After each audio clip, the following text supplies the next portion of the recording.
Bienvenue à la deuxième vidéo d'une série de 5 sur les 7 dynamiques de l'amour. Nous allons commencer avec une première question. Est-ce que tout ce qui brûle fort dure longtemps? Il y a une grande confusion avec l'amour profond, avec l'intensité, la passion, la projection, la fusion et l'amour profond. Est-ce qu'on peut dire que l'amour qui brûle intensément dure longtemps? On peut se rappeler que dans la pyramide de Sternberg, la passion n'est qu'un des 3 piliers de l'amour accompli.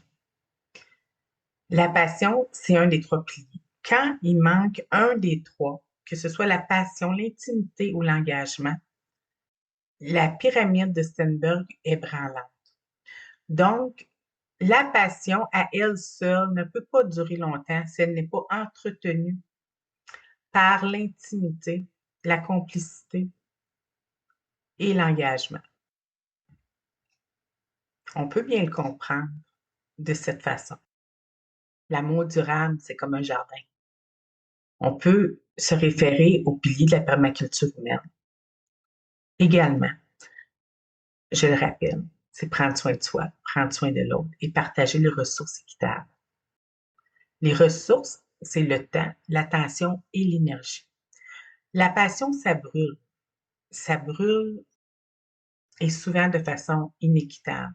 Il y a souvent une des deux personnes qui va avoir le feu plus que l'autre dans la relation. Parce que comme on le voit dans la pyramide de Sternberg, il y a différentes formes d'amour. Et dans l'amour, les amoureux veulent se rejoindre selon, on se choisit, évidemment. On se choisit pour former un couple en fonction de nos intérêts communs, nos plans de vie. Par exemple, une personne qui va avoir de nombreux enfants, elle va avoir à choisir un partenaire qui regarde dans la même direction qu'elle. Une personne qui veut moins d'engagement, plus de flamme, va avoir à négliger d'autres aspects de l'amour accompli pour sans cesse recommencer le même type d'amour et faire aller ses papillons, dans le fond. À ce moment-là, souvent, on va penser que ces gens sont amoureux de l'amour. Il n'y a pas de problème si c'est dans le projet commun. Mais si le projet commun est à long terme avec de l'engagement, avec de l'intimité et qu'il n'y a pas d'entretien de ces parties-là par la personne qui est uniquement passionnée, à ce moment-là, ça va s'éteindre et elle va recommencer sans cesse. Comme dans un jardin, on a besoin de la connaissance réellement de l'autre. On ne pousse pas sur une tige pour qu'elle pousse plus vite. Ça prend du temps, de l'attention, du soin. La connaissance de l'autre demande de l'énergie. L'élan du on est pareil. Beaucoup de monde vivent ça ou entendent ça de leurs amis, par exemple, lorsqu'il y a des rencontres. On est tellement pareil, on est tellement semblables, on peut parler des heures, on n'arrête pas, on s'ennuie pas, on est, on est comme des âmes sœurs. Et ça, c'est l'élan du commencement. Mais c'est pas l'amour encore. C'est l'étincelle. C'est le wow. On a des choses en commun, puis on, on est des bonnes alliances. Puis ça, souvent, on retrouve ça avec des gens qui ont certains traits de personnalité semblables. On a tous les traits du Big Five, qui est l'ouverture, la conscienciosité, l'extraversion, l'amabilité et le neuroticisme. Mais évidemment, à travers ça, il y a des nuances. C'est comment on vit notre unicité. Quand on est quelqu'un d'agréable, par exemple, on peut être plutôt collaboratif, on peut être empathique dans l'écoute, dans le soutien, la compassion. Mais on peut aussi, par exemple, si on est extraverti, être aimable, mais en grande communication, donner beaucoup d'énergie de contact dans la verbalisation, dans le toucher, dans la présence. Et puis, par exemple, si deux personnes extraverties se rencontrent, ils vont avoir l'impression d'être pareils parce que ils ont envie de s'exposer à l'autre, ils ont envie d'être en contact de l'autre, ils ont des qualités semblables, ils ont peut-être une ouverture euh, qui se ressemble, pas nécessairement dans la hauteur du trait, mais dans l'intérêt. Et donc, ça peut paraître dans les sujets. Quelqu'un qui est passionné de voyage, par exemple, et qui rencontre une autre personne qui est passionnée de voyage, et les deux personnes sont extraverties et aimables. Et là, ça bouillonne d'informations, ça partage des passions. Et de notre côté aussi, il peut y avoir deux personnes consciencieuses qui se retrouvent dans le regard de l'autre, qui ont l'impression d'être compris parce qu'ils aiment atteindre des objectifs et des défis, se donner des défis difficiles et puis partager leur réussite. Ils ont l'impression d'être face à quelqu'un qui comprend ça. Parce que des fois, on parle, on se confie à des gens, on se vulnérabilise, mais on se sent pas nécessairement compris. Dans le sens que, par exemple, quelqu'un qui va se donner des gros défis et qui va vouloir partager sa joie d'avoir atteint ses objectifs, on peut être entouré de personnes qui qui n'ont pas envie de d'encourager des personnes comme ça parce que ça les confronte à eux-mêmes, par exemple. Ça peut les confronter au fait que eux, ils se donnent pas souvent de défis, puis ils ont de la difficulté à atteindre leurs objectifs ou etc. Et puis dans cet échange-là, ça devient difficile de se reconnaître. Évidemment, des gens qui vont s'en donner, qui vont rencontrer d'autres personnes qui se donnent des défis et qui se comprennent et qui ont envie de s'encourager et de rayonner ensemble quand ils atteignent leurs objectifs. Ils se sentent pas menacés, ils se sentent accueillis. Ils vont davantage, d'après moi, trouver des points communs, des, des étincelles communes qui vont venir s'entremêler là-dedans parce que c'est des plaisirs partagés ou reconnus qui fait que tu as l'impression d'être beaucoup plus empathique parce que oui, l'empathie, c'est se mettre à la place de l'autre, mais quand en plus on l'a vécu aussi, ou c'est notre façon de fonctionner nous-mêmes, alors là, la joie et les émotions positives sont amplifiées par cette résonance-là. Autant que ce soit dans l'ouverture, dans l'agréabilité, que dans l'extraversion, la conscienciosité. Euh, c'est des émotions positives partagées. Ça vient toujours aider au niveau de l'élan d'intérêt pour une autre personne, notamment en amour, euh, quand ça vient le temps d'ouvrir les yeux sur des célibataires qui le sont aussi, dans le cas des gens qui recherchent des, des personnes qui leur ressemblent, évidemment. C'est beaucoup plus intéressant au départ de s'ouvrir et de se vulnérabiliser quand on réussit à trouver un point de, d'ancrage dans les partages. Deux personnes extraverties vont avoir ensemble une stimulation sociale. Ensemble, ils vont avoir l'impression d'être vraiment connectés entre eux et avec les autres parce qu'ils vont partager un plaisir dans cette stimulation sociale. C'est-à-dire dans une sortie où il y a plusieurs personnes, ils vont davantage ressentir ce plaisir commun d'être avec les autres. Une personne qui est en rencontre avec une autre personne ouverte, deux personnes ouvertes, vont avoir une stimulation intellectuelle. Par exemple, en se parlant de livres ou d'expériences qu'ils ont pu vivre au niveau de création, par exemple, au niveau de découvertes qu'ils ont pu amener dans leur projet, puis se stimuler en se donnant beaucoup d'informations qui vont nourrir la curiosité l'un de l'autre et ainsi augmenter l'émotion positive reliée à la curiosité, stimulée par l'expérience, l'exploration aux expériences et puis l'ouverture à la découverte. Pour ce qui est des gens qui se rencontrent et qui trouvent des points communs avec l'agréabilité, comme le partage ou l'accueil, comme organiser une salle ou un party dans un environnement de travail ou en famille. Quand c'est des plaisirs partagés, d'organiser pour les autres, de soutenir ensemble les autres. Par exemple, ça peut être participer à l'opération Nez Rouge en famille.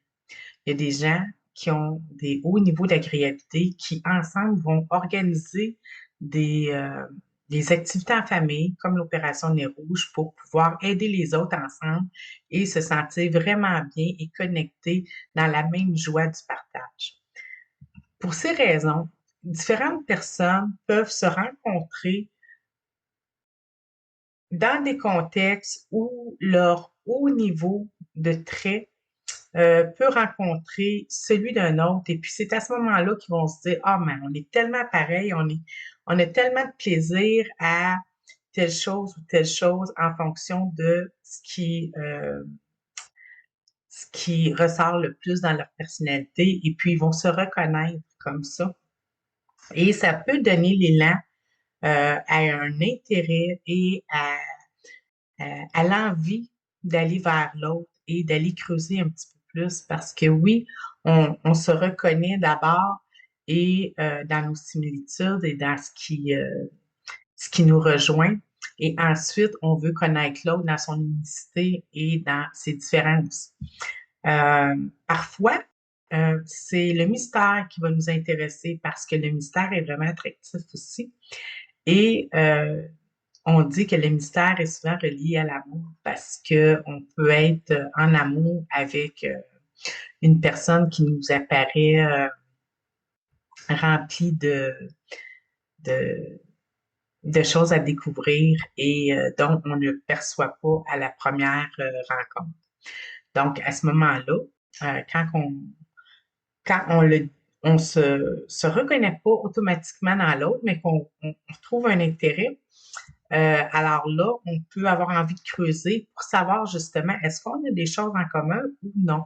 Ça se peut qu'on n'en ait pas et que le mystère ait été attractif. Et là, on découvre que non, on n'a pas de point commun, il y a rien qui peut m'intéresser à long terme avec cette personne-là. Mais des fois, c'est justement euh, quelque chose qui résonne, que dans le fond, on a des choses vraiment en commun qui peuvent être intéressantes. Pourquoi je dis ça? Parce que des fois, on a des choses en commun, mais c'est pas nécessairement des choses qu'on veut mettre d'avant dans notre relation.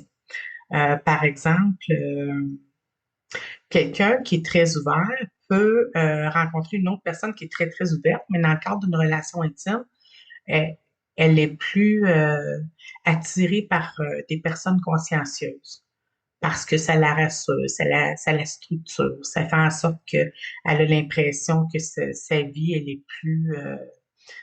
plus orientée, plus structurée, que ça lui donne une motivation pour, par exemple, mettre un cadran le matin et puis être ponctuel quand c'est pas sa nature profonde, c'est pas sa tendance. Mais parce qu'elle est accompagnée d'une personne qui est consciencieuse, ça l'aide à l'être davantage, à développer, à développer ça. C'est pas nécessairement euh, un objectif principal de rencontrer quelqu'un qui est consciencieux, mais dans un tri naturel, parfois, il y a des similitudes qu'on espère ne pas trop retrouver chez l'autre parce qu'on préfère la différence. Puis ça, c'est très correct aussi. Euh, mais souvent, dans les premières rencontres, ce qu'on entend, c'est il est tellement comme moi, on a parlé longtemps, on n'a pas vu le temps passer, c'est sûr, c'est mon âme sœur. Euh, J'étais emballée, j'ai pas accroché sur aucun aucun sujet qui était pas intéressant, peu importe, ce qui peut allumer les uns les autres. Mais ce qu'on rencontre souvent, c'est des gens qui, en début de relation, se reconnaissent dans l'autre, reconnaissent des intérêts communs et sont touchés par, par l'autre, par la présence, la douceur, la force, le regard, la façon de parler, la façon d'être attentionné. Et puis, l'ancrage, le deuxième ancrage en permacompassion, c'est la reconnaissance. Donc, la reconnaissance, dans la communication, ça prend de la vulnérabilité pour qu'on puisse se reconnaître dans l'autre avec de la vulnérabilité, on peut davantage être empathique, on peut comprendre l'autre, on peut développer du lien parce qu'on fait confiance, on développe la confiance. Ça prend se jeter un peu dans le vide pour développer de la confiance parce qu'au départ, on est des étrangers. Donc, pour développer la confiance, il faut s'ouvrir là où la confiance n'est pas encore pour pouvoir la développer. Donc, c'est un risque, mais c'est un risque qui nous permet de développer du lien.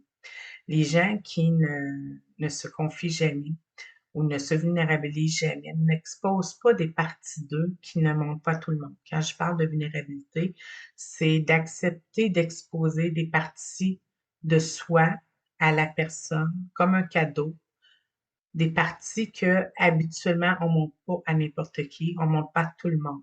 C'est précieux, c'est comme un trésor, une confidence, une partie de soi, qu'on veut confier à l'autre pour qu'elle nous connaisse plus qu'un étranger, plus qu'une connaissance, plus qu'un collègue, qu'elle soit en relation davantage en confiance. En confiance avant qu'elle se développe. C'est-à-dire, j'ai suffisamment confiance en moi pour ouvrir l'espace à la floraison de la confiance chez cette personne-là. Mais il faut avoir confiance en soi, en la capacité parce qu'on prend risque. Si l'autre personne accueille mal notre confidence, notre vulnérabilité, il faut qu'on ait suffisamment confiance en soi pour dire, OK, j'ai été capable d'y aller à un rythme qui me permet à moi de me sentir bien. Si je vois que je vais à une place puis que je peux pas, je pouvais pas avoir confiance à cette personne-là, mais j'ai pas déballé toute ma vie, là. Je suis allée tranquillement, puis j'apprends à connaître l'autre. Et puis, quand on se vulnérabilise, l'autre personne se vulnérabilise aussi. Puis c'est dans une interaction, dans les interéchanges avec l'autre que la confiance se construit, la relation se construit des deux côtés. Si c'est juste à sens unique, ben c'est un signe, là. C'est un signe que si c'est à sens unique, mais faut attendre que l'autre personne se vulnérabilise elle aussi, parce qu'une relation, c'est, sans être dans l'absolu, là, mais l'idée, c'est d'aller vers 50-50, dans le sens que on chemine ensemble dans le développement de la relation. Et c'est ça. Donc, pour rappel, l'intimité se retrouve dans la pyramide de Steinberg, dans l'amour romantique, comme on a vu la semaine dernière. L'amour romantique comprend la passion et l'intimité sans l'engagement.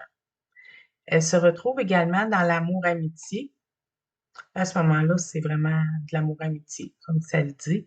C'est de l'intimité, c'est-à-dire de la vulnérabilité.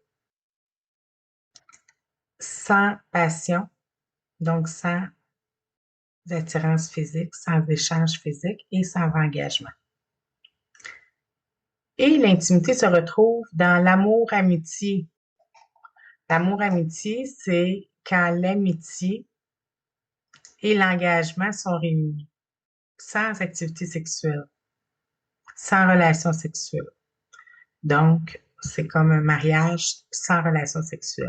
L'amour vide ne contient pas la vulnérabilité.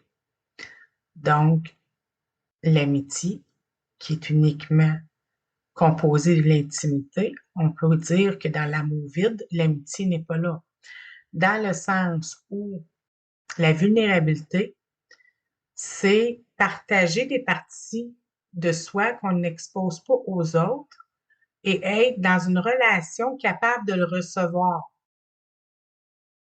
Donc, on est dans un échange de confiance où les deux individus vont se confier sur des parties cachées aux autres individus et vont s'exposer. Là, je dis caché, là, c'est une façon de parler, là. C'est pour dire qu'on est plus intime qu'avec un étranger, un collègue ou la famille.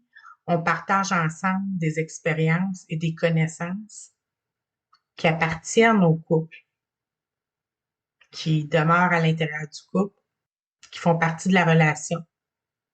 C'est une intimité qui est co-construite ensemble.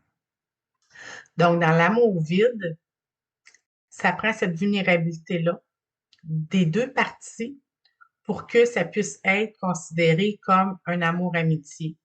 Donc, si chez l'un ou l'autre des partenaires, il n'y a pas cette ouverture-là, alors là, on ne peut pas dire qu'on est dans une relation d'intimité si c'est à sens unique. Donc, à ce moment-là, ça devient un amour vide.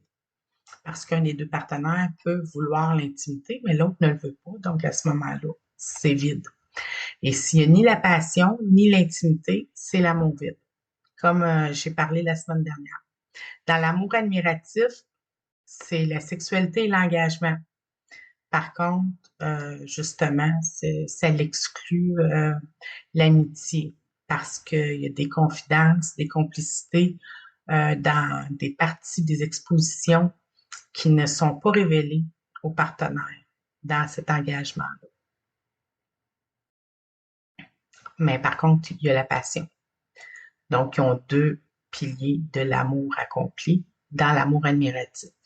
Dans l'amour fou, il n'y a pas d'amitié, il n'y a pas d'engagement, c'est des relations sexuelles, des échanges physiques, de l'attraction physique. Donc, je voulais faire un petit rappel ici pour continuer la discussion. Il y a des gens qui sont plus introvertis. Ils peuvent rester des heures sans se parler, se sentir bien.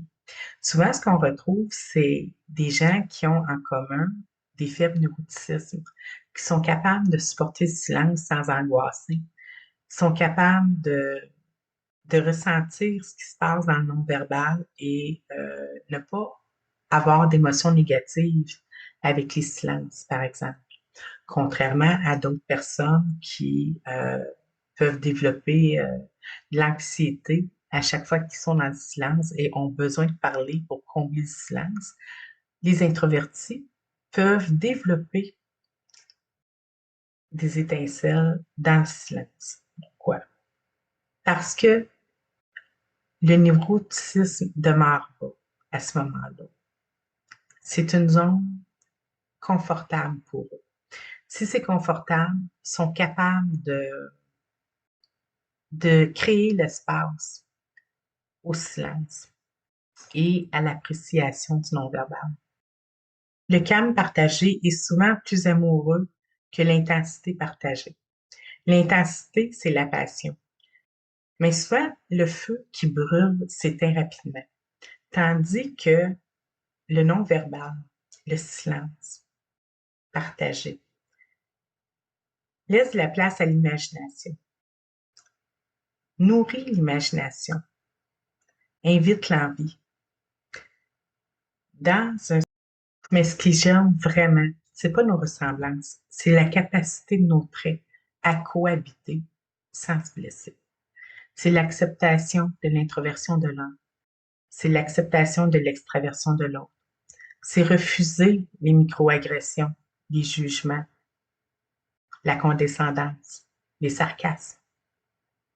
C'est accepter de regarder l'autre tel qu'il est, ne pas s'attendre à ce qu'il devienne notre copie. Ça a un impact parfois beaucoup plus grand, le respect, que le conflit. L'amour ne ment pas toujours dans un drame. Il y a des amours qui mentent et puis les gens se demandent comment ça se fait, c'est arrivé, on ne se chicanait jamais. Non. Mais il peut y avoir un manque de considération profond pour l'autre, pour la vision de l'autre, pour ses différences, pour ses besoins, pour ses intérêts. Il y a la façon de parler aussi qui peut faire une différence. Les pics, les sarcasmes. les jugements, le manque de considération. Des fois, c'est pas négatif, c'est pas dans le discours, c'est pas dans le conflit, la situation, c'est pas dans la violence visible, mais c'est dans l'absence de reconnaissance. C'est dans l'absence de considération, de l'unicité de l'autre. Et puis, il y a des couples qui se défont pour ces manques de reconnaissance-là, souvent, où il n'y avait pas de conflit, il n'y avait pas de chicane, il n'y avait pas de friction apparente, il y avait beaucoup de non-dits ou des discussions qui ont eu lieu, mais qui n'ont pas mené à des vraies conversations, celles qui voient l'autre, les conversations empathiques, celles qui comprennent l'autre, qui le considèrent dans la différence, pour regarder ensemble vers la même direction. Les gens, souvent, vont s'imaginer que les couples se défont quand il y a des querelles, quand il y a de la violence, quand il y a des chicanes quotidiennes. Mais c'est souvent dans le silence que les couples se défendent, parce qu'ils ne se parlent pas, parce qu'ils ne se considèrent pas, parce qu'ils ne se voient pas. Parfois, ils se sont tellement sentis pas vus, pas reconnus ou pas considérés qu'ils n'ouvrent même pas le sujet, parce qu'ils sont déjà plus là.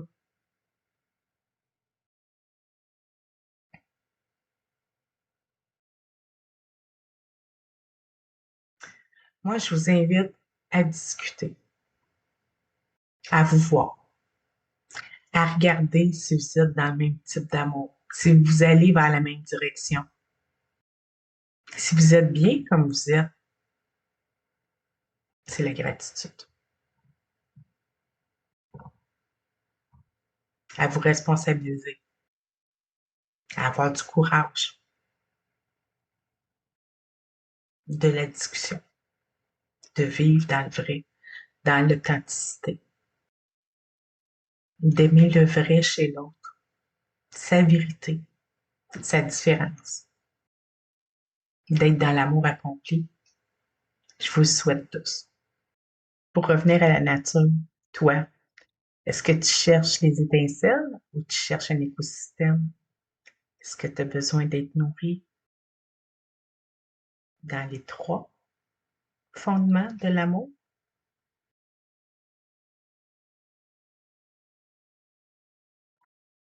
Donc, l'amitié comprend l'intimité, qui est la vulnérabilité, exposer une partie de soi qu'on n'a pas révélée à quelqu'un d'autre.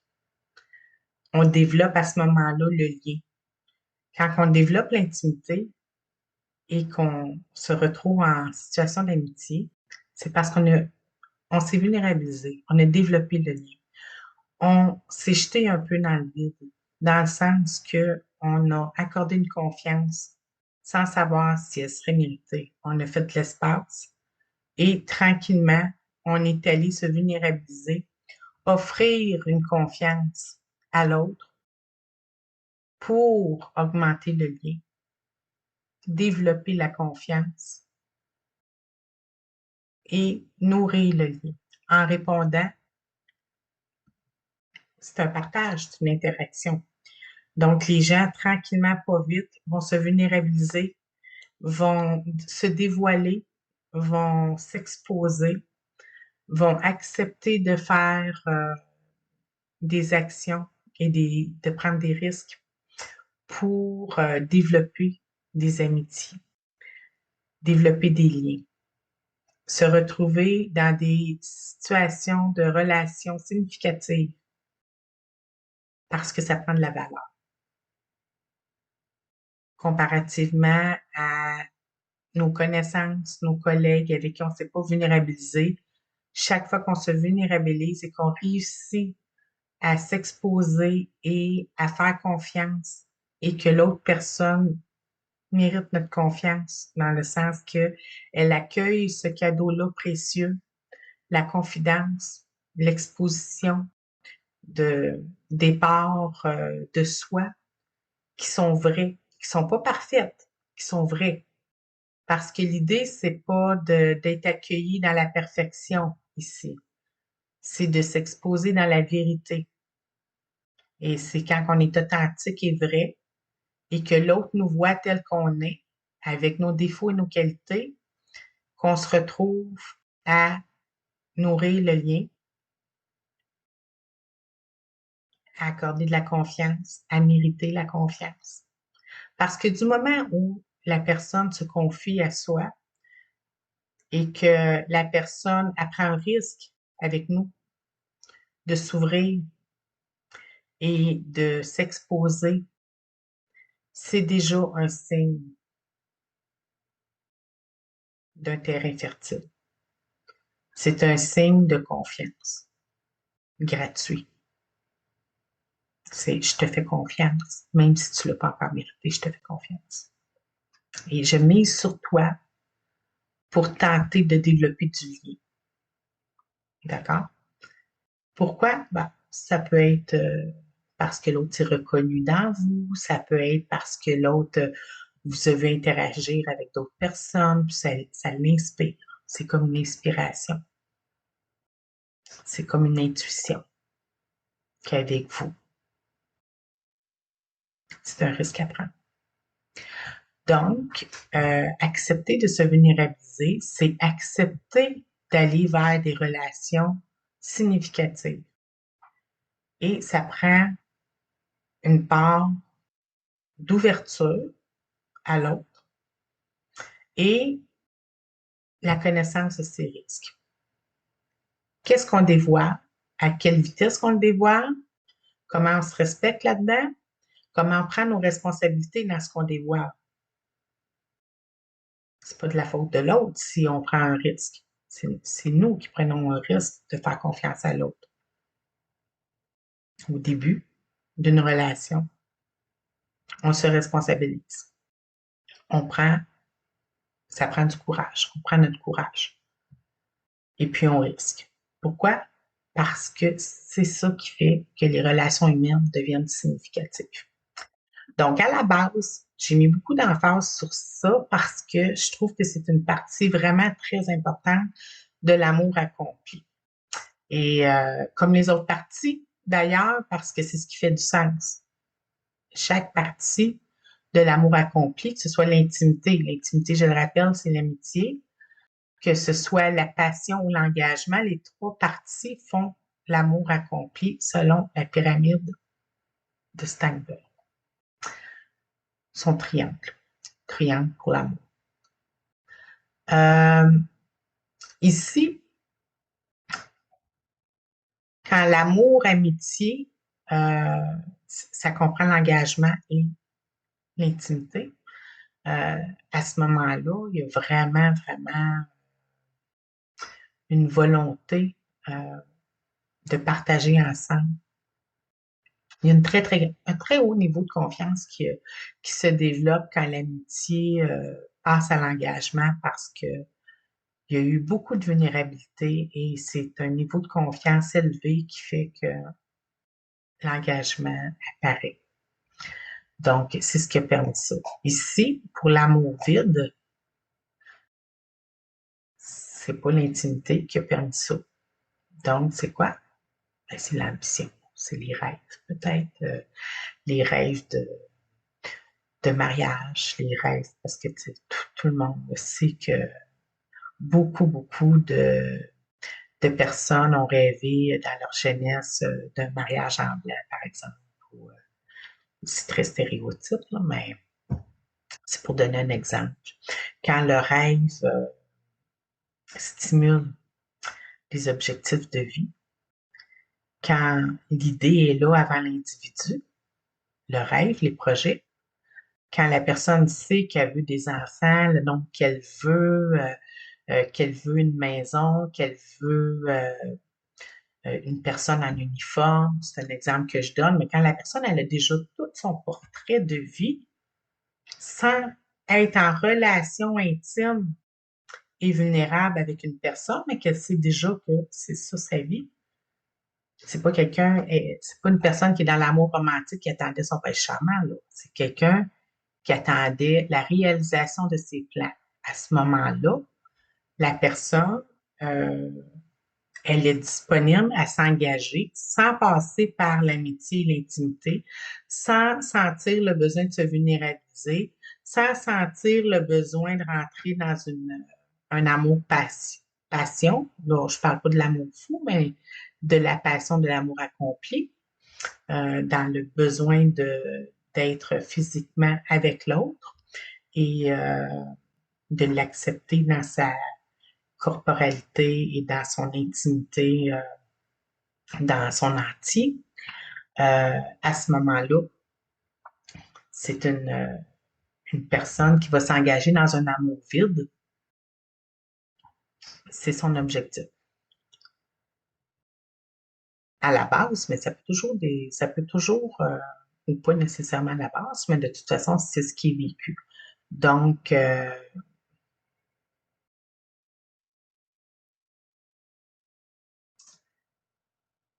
il peut se dégager un changement en cours de vie, comme je l'ai expliqué la semaine dernière. Là, je voulais juste repasser rapidement sur l'intimité qui découle de l'amitié.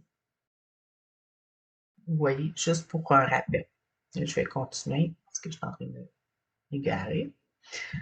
Et je reviens cette semaine avec le se sentir vu, accepté, relié. Donc, c'est l'amitié, c'est l'amour-amitié qui est compris dans les types d'amour du triangle de Sternberg qui les comprend. Donc, la curiosité envers l'autre. Je vais poursuivre maintenant avec se sentir valable, respecté et reconnu.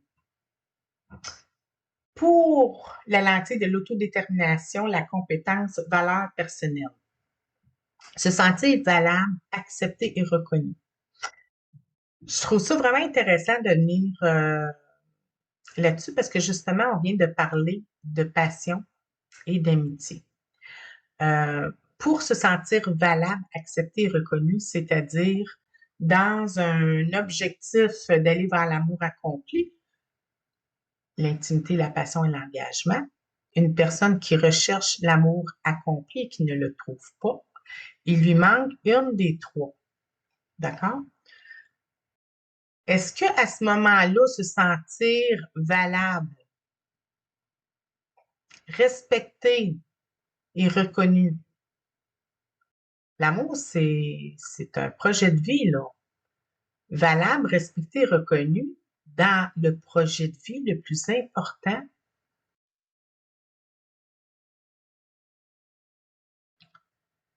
parce que le couple, c'est le projet de vie le plus important.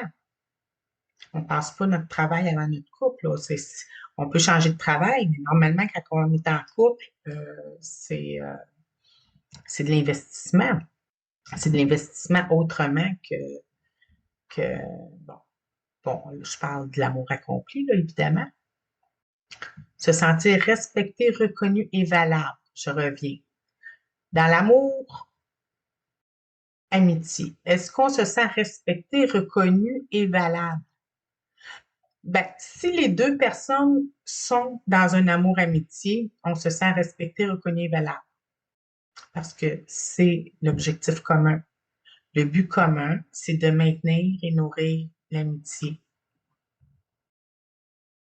Si un des deux est dans la passion ou veut l'engagement, mais que l'autre personne est uniquement une amie, elle veut pas s'engager, c'est simplement une amie. L'autre personne, elle veut la passion, mais non, l'autre personne, elle veut simplement être en amitié. Bon, à ce moment-là,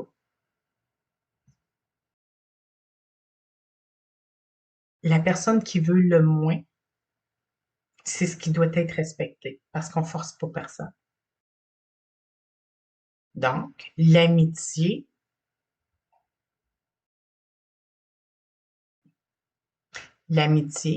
qui ne veut pas aller vers la passion et qui ne veut pas aller vers l'engagement, c'est la personne qui veut uniquement l'amitié, qui va se retrouver dans le respect,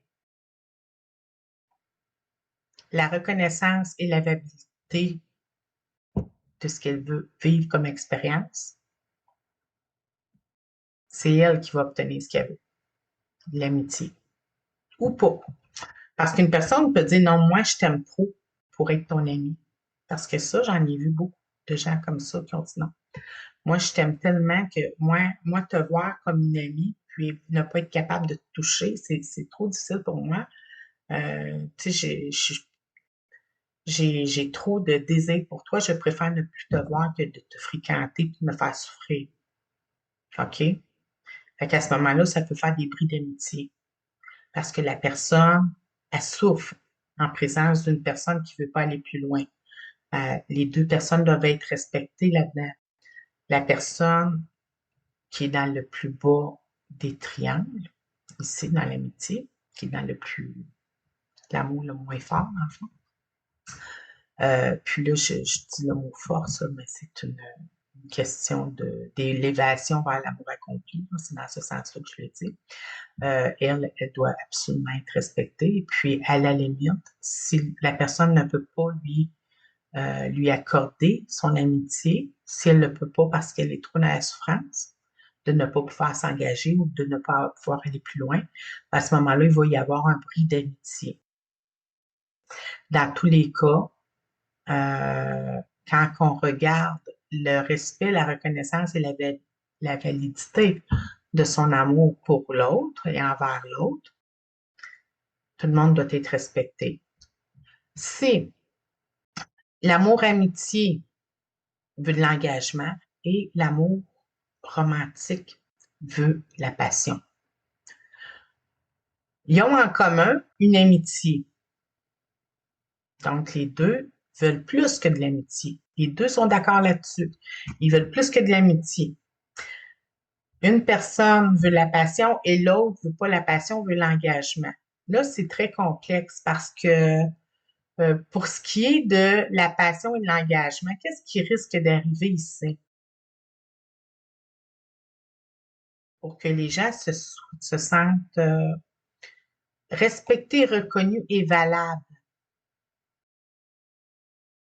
L'individu qui veut de la passion et qui est en souffrance, pour certaines personnes, c'est souffrant de ne pas d'être rejeté. Le rejet est une souffrance. Pour certaines personnes, ils vont le ressentir plus que d'autres. Pour d'autres, c'est comme non, c'est comme. Mais quand t'es en amour, l'amour fait pas toujours du bien. Donc, pour certaines personnes, ne pas être capable d'avoir le même niveau d'amour que l'autre, c'est souffrant. Donc, si la personne, elle est dans la passion et dans l'intimité, elle peut se sentir en souffrance, d'être en présence. Pas toujours, mais on voit ça souvent.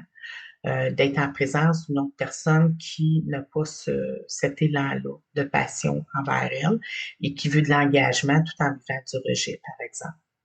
À ce moment-là, mais la personne qui veut de l'engagement et qui veut pas de passion, elle aussi, elle peut se dire, oui, mais je me sens pas, si on retourne à la diapo, là, je me sens pas reconnue dans mon besoin d'engagement.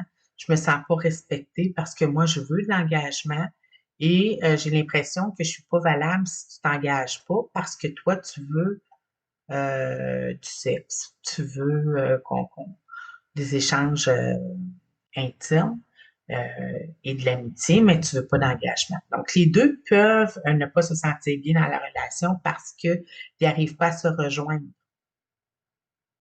L'idéal, ce serait l'amour accompli. Mais à ce moment-là, il y a des choses qu'on ne peut pas changer chez l'individu. Il y a des choses qui ne s'inventent pas. Parce qu'une personne qui est asexuelle, par exemple, elle peut pas devenir, euh, elle ne peut pas développer une passion et une, on ne peut pas forcer la passion. Donc, à ce moment-là, il y a des choix qui vont devoir être pris en fonction du niveau de difficulté.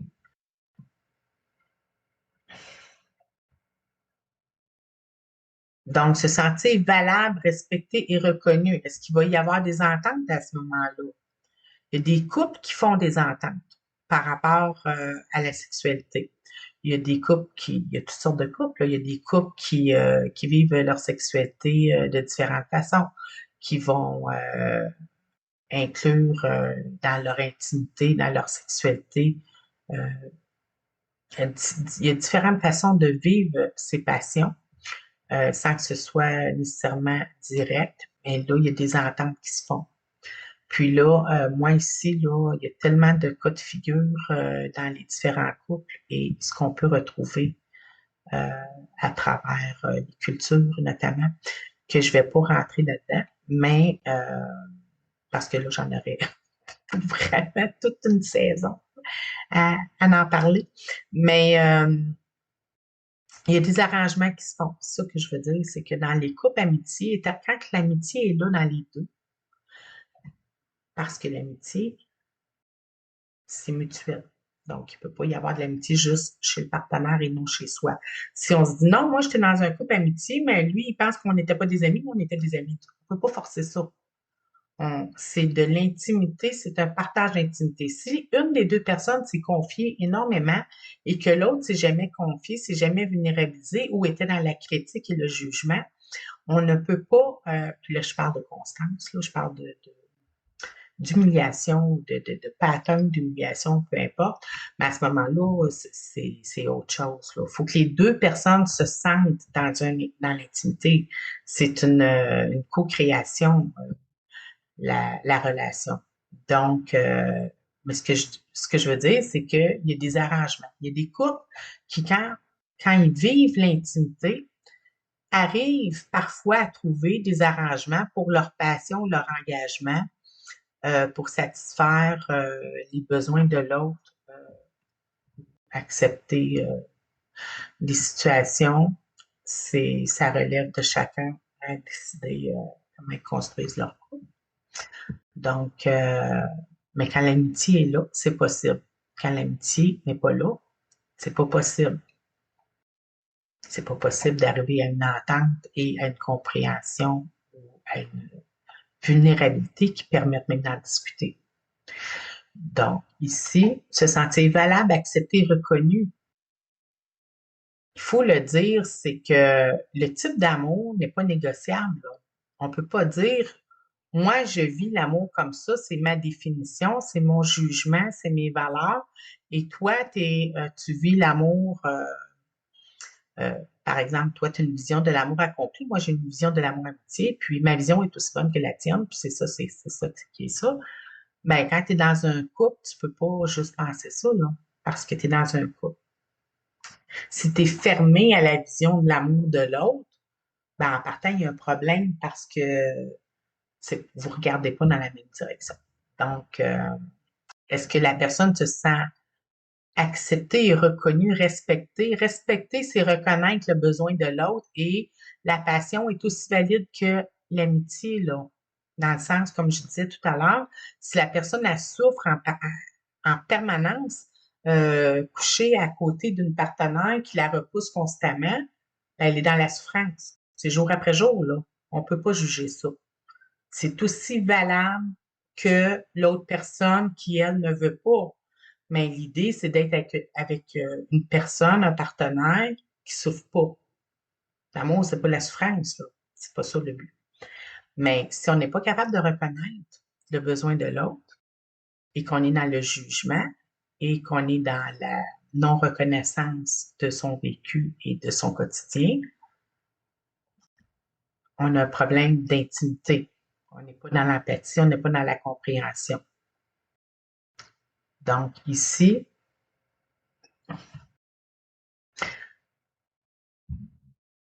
il s'agissait de la dynamique 3. L'estime, se sentir valable, respecté et reconnu.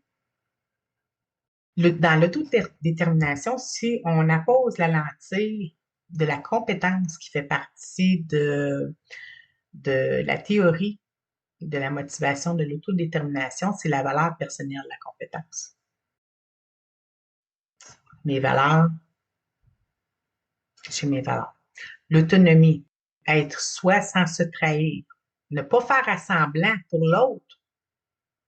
L'autonomie, parce que c'est la motivation qui fait que le couple va perdurer, là. Si à la base, on se cache des choses, c'est sûr que ça ne fonctionnera pas. L'autonomie,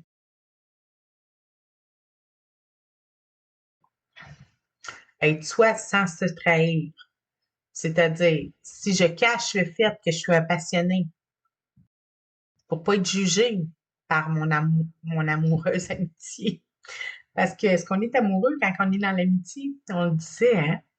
L'amour, être amoureux et être dans l'amour, c'est différent.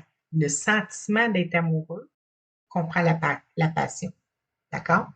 Donc, si la personne qui est dans le sentiment d'être amoureux d'une personne qui n'a pas ce sentiment-là, OK?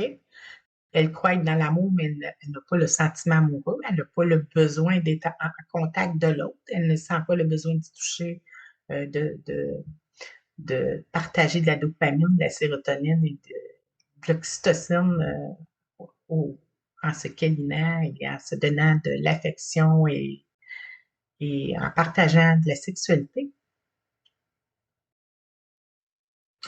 À ce moment-là, on n'est pas dans l'autonomie d'être soi sans stress. Parce qu'il faut être capable de dire la vérité, de dire les choses et d'être reconnu pour ce qu'on est. Pour être apprécié, d'être aimé pour ce qu'on n'est pas. Dans la relation qui est dans l'autodétermination, il y a l'affiliation ou la relation, c'est le soutien non conditionnel. C'est quoi le soutien non conditionnel? C'est le non-jugement. C'est justement être capable de s'ouvrir, de se vulnérabiliser et que les fois où on le fait, on sent pas que tout va s'effondrer.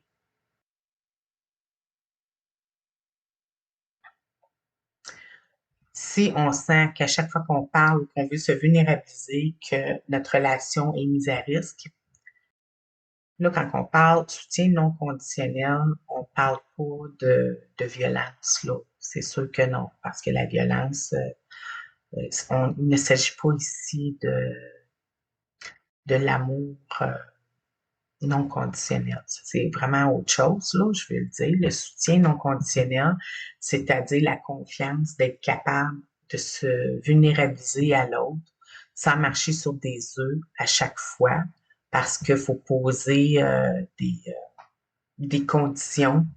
Euh, euh, Tu sais, si on se dit, non, je peux pas parler de ça à cause de telle raison.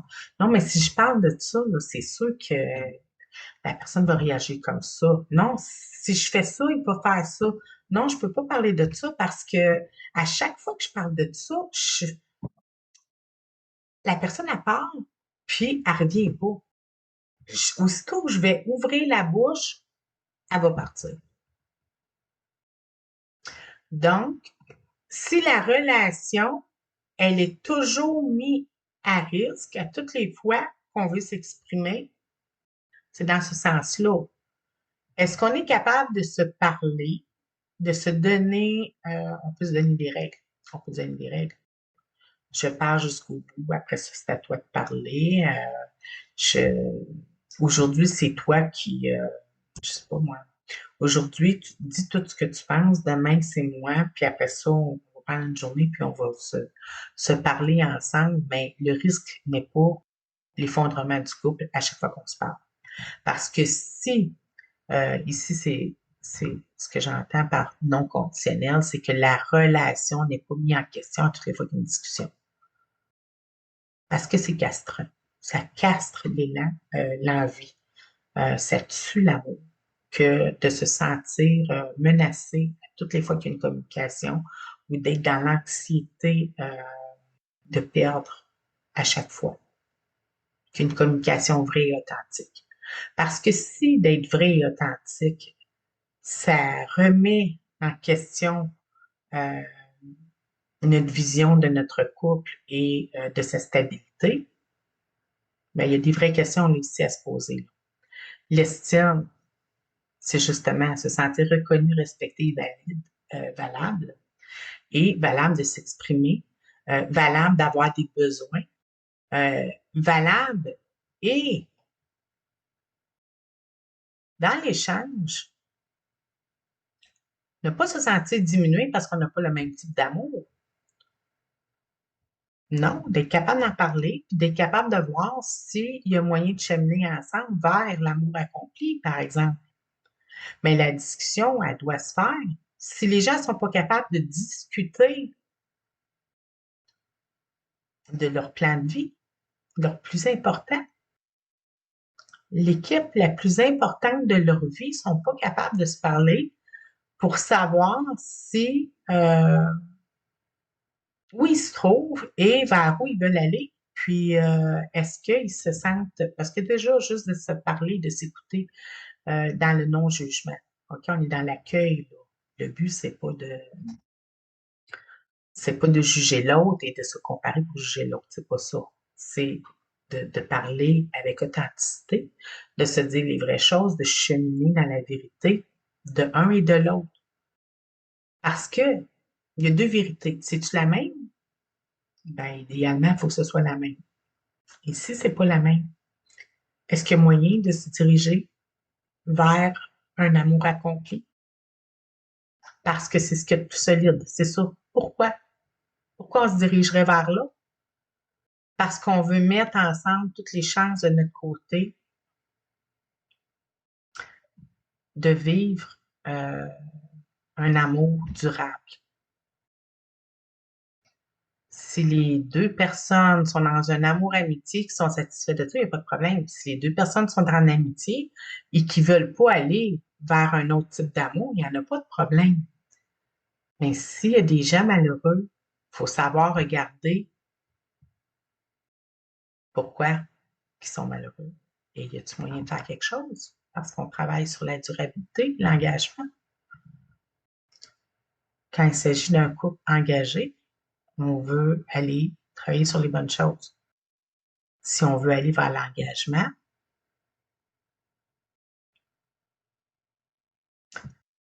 je parle pas de l'amour fou, parce que l'amour fou n'a pas d'amitié, n'a pas d'intérêt pour l'engagement. À ce moment-là, il n'y a pas de discussion à y avoir, il n'y a même pas d'amitié. Mais du moment qu'il y a de l'amitié ou qu'il y a de l'engagement, c'est quand même une bonne raison, quand il y a un engagement, d'ouvrir les communications et de se vulnérabiliser. Donc, il y a moyen de cheminer dans un amour vide vers une communication et il y a moyen de cheminer dans l'amour, passion, amitié vers l'engagement, etc. Il peut y avoir... regardez ça avec flexibilité, là. Je suis pas en train de dire au monde quoi faire. Il faut regarder ça avec flexibilité, avec ouverture et avec introspection. Donc, la semaine dernière, c'était la dynamique 1 de l'ancrage. Cette semaine, la dynamique 2, appartenance.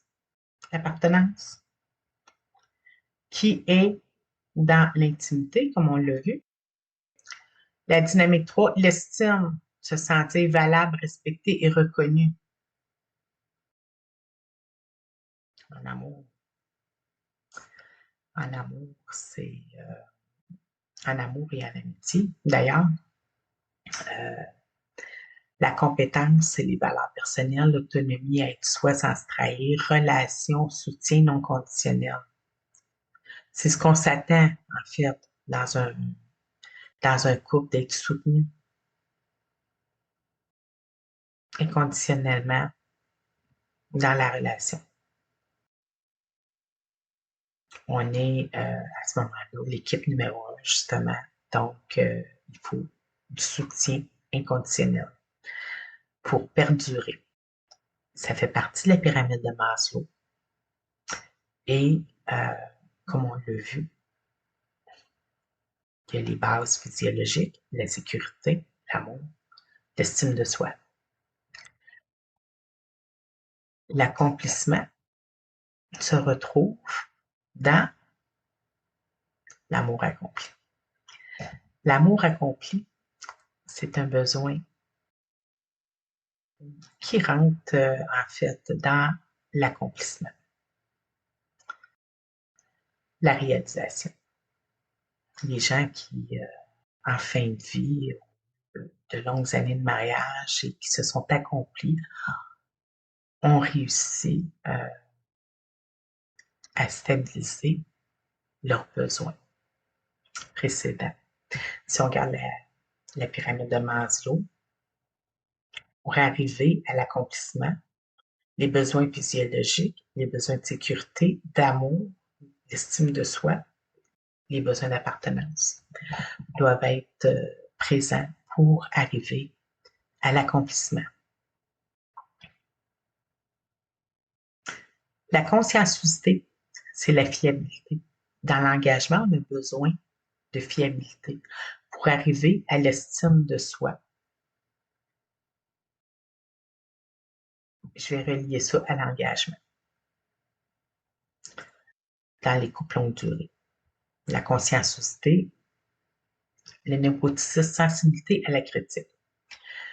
C'est en fait être capable de résilience.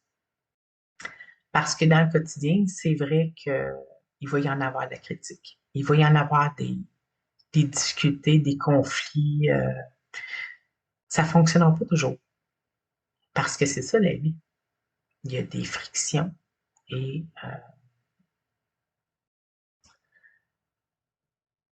ça prend de la résilience.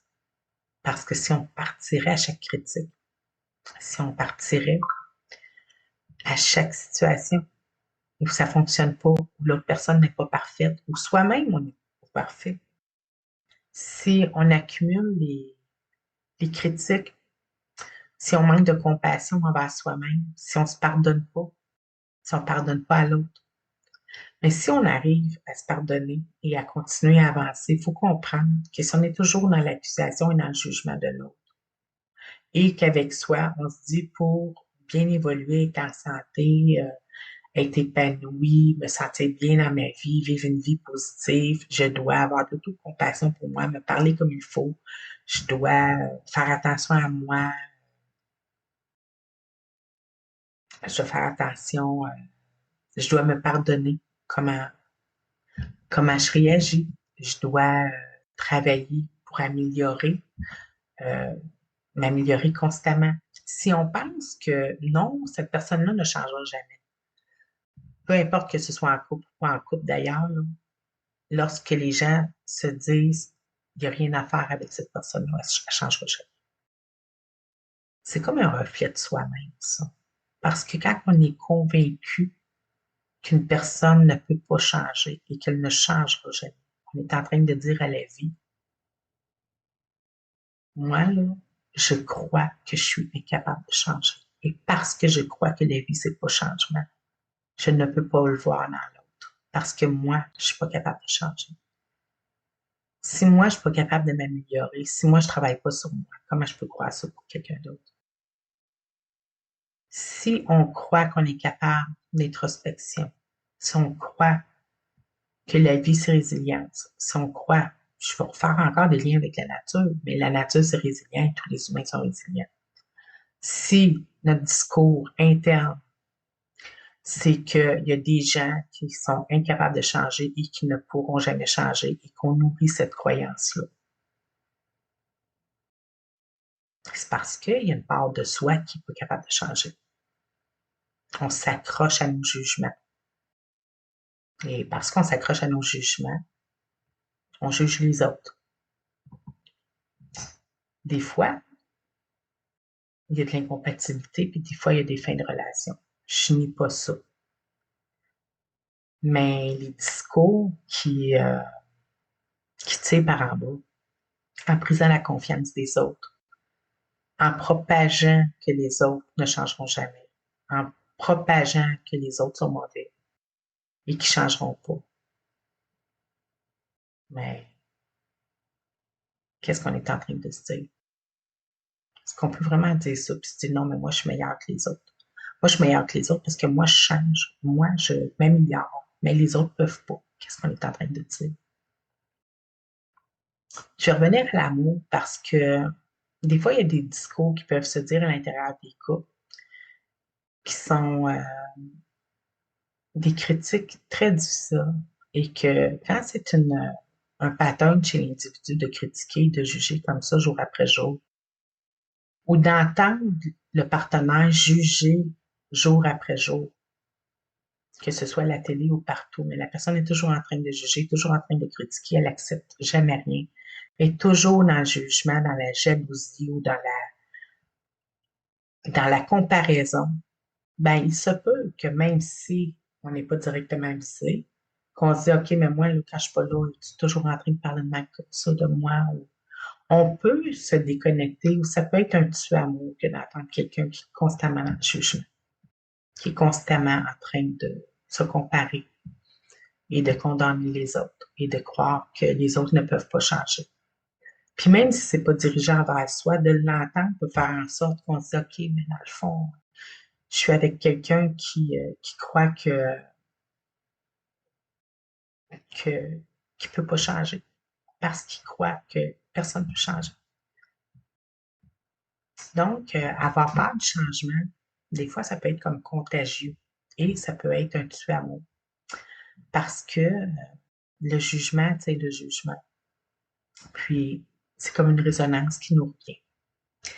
Donc, se sentir valable, respecté, reconnu.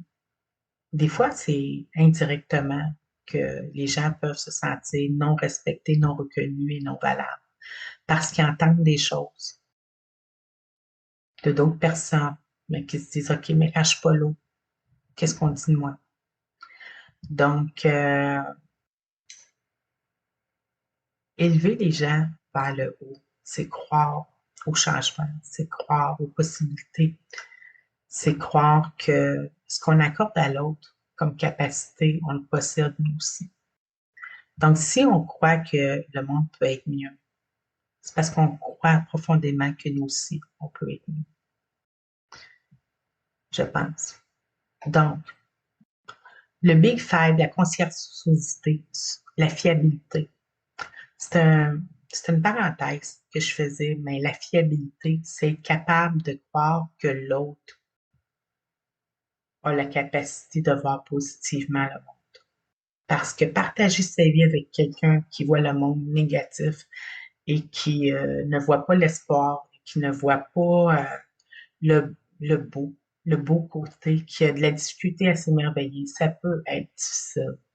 Donc, dans la conscienciosité, la fiabilité, c'est une chose, mais la, la communication, les choix de ce qui est partagé va venir refléter dans notre couple, que ce soit une communication directe ou indirecte. Le névrotisme, la sensibilité à la critique, justement, comme je viens d'expliquer, et l'extraversion, c'est l'affirmation de soi. Donc, dans le couple, est-ce qu'on est capable de s'affirmer, de s'exposer, d'être soi-même? Que ce soit que ce soit une femme qui s'achète un déshabillé, par exemple, pour son mari, et qu'elle a peur de s'exposer parce que la personne elle gère son neuroticisme par de la nervosité. OK?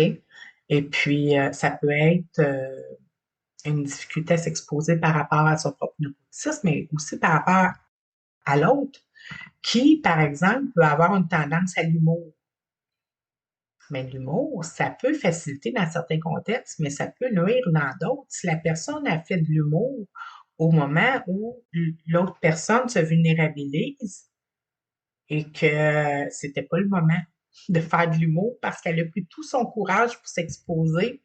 Et puis, peut-être que ça allait être la seule fois qu'elle allait le faire parce que ça a été une communication qui a avorté les prochaines, dans le fond.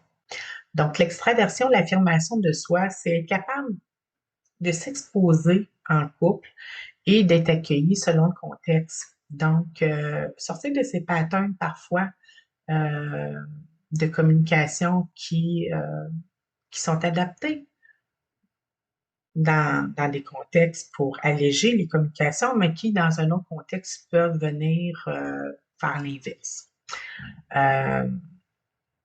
L'affirmation de soi, c'est être capable de parler des sujets de vulnérabilité, les sujets importants, ceux qui nous tiennent à cœur. Peut-être que pour un des partenaires, un sujet peut sembler moins important que l'autre, mais être capable d'être empathique et de se mettre à la place de l'autre et d'offrir l'espace pour l'affirmation de soi de l'autre. Reconnaître le courage et l'effort que ça demande selon la personnalité de l'autre, par exemple. Donc, c'est la troisième dynamique. Puis, pour aujourd'hui, ça va être tout. Et la semaine prochaine, je vais poursuivre avec la dynamique 4, l'intimité, connexion émotionnelle profonde. On va revenir sur l'intimité, mais pour donner des pistes de direction, de passer de la passion à l'intimité ou de l'engagement à l'intimité dans le cas de gens qui veulent être en mouvement. Donc, ça va être des pistes de réflexion, des pistes exploratoires, ensemble, une discussion et non, une prescription. D'accord? C'est toujours avec ouverture qu'on va discuter de ces sujets. Vous prenez ce qui vous convient. Si il y a des choses qui n'ont pas été abordées, des angles qui n'ont pas été vus, puis que vous voulez le mettre en évidence ou en relief, ou même écrire en commentaire ce que vous aimeriez qu'il soit abordé. Si ça apporterait un plus-value à une des dynamiques discutées, on va y revenir. Donc, ça fait le tour pour aujourd'hui. On a vu la semaine passée la dynamique 1, l'ancrage, c'était plus au niveau de la corporalité. Aujourd'hui, la dynamique 2, l'appartenance. Ensuite, l'estime. Et la semaine prochaine, l'intimité. Je vais revenir sur l'intimité parce que j'en ai d'ailleurs beaucoup parlé aujourd'hui. Mais je vais y revenir parce que c'est un des trois aspects qui se pratique et qui peut se développer. Dans tous les cas, on peut développer l'intimité, c'est de l'amitié. D'accord? Donc, que ce soit un amour vide, que ce soit un amour passion, que ce soit un amour admiratif, l'amitié peut être développée. Et puis, à ce moment-là, la pyramide, le triangle, si vous voulez, de Sternberg devient plus solide comme lentille sur notre couple. À la semaine prochaine.